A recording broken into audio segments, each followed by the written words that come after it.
பாம்பன் புதிய ரயில் பாலத்தில் தென்னக ரயில்வே துறை அதிகாரிகள் ஆய்வு செய்தனர். இது பற்றிய விவரங்களை செய்தியாளர் விஸ்வநாதனிடம் கேட்கலாம். விஸ்வநாதன், முழு விவரங்கள் என்ன?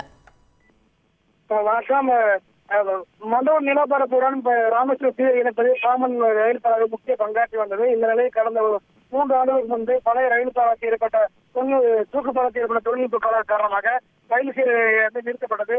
இதை வந்து அவர் அருகிலே சுமார் 500 கோடி மதிப்பீட்டில் புதிய ரயில் பாலத்தின் கட்டுமான பணிகள் நடைபெற்று வந்த நிலையில் தற்போது பணியில் நிறைவடைந்துள்ளது. நிறைவடைந்த பணிகள் ரயில்வே துறை அதிகாரிகள் பல கட்டங்களாக ஆய்வு நடத்தி முடித்து வந்தார். இந்த நிலையில் இன்று பாத்தீங்கன்னா தென்னக ரயில் பொது மேலாளர் அவர்கள் தலைமையில் ரயில்வே துறை அதிகாரி ஆய்வு நடத்திருக்காங்க. இந்த ஆய்வு நடத்தி முடிச்சதுக்கு முன்னாடி இன்னும் இந்த 27 அல்லது ஜனவரி முதல் வாரத்தில் பாலம் பாலம் திறக்கப்பட்டு ராமேஸ்வரத்துக்கு ரயில் சேவை தொடங்கப்படும் என எதிர்பார்க்கப்படுகிறது. இந்த ரயில் சேவை தொடங்கப்பட்ட முன்னாடி அந்த வருகின்ற முதல் ரயில் ராமேஸ்வரம் சுற்றுலா பயணிகள் வியாபாரிகள் எப்படி வரவேற்க தூதுவளை, கரிசலாங்கண்ணி, ஆடலோட பத்தி தெரியுமா? இங்க ஒருத்தர் இந்த மாதிரியான மூலிகை செடிகள் வளர்த்தே மாசம் பல லட்சம் ரூபாய் சம்பாதிக்கிறார். எப்படின்னு தெரிஞ்சுக்க ஃப்ரீடம் ஆப்பை டவுன்லோட் பண்ணுங்க.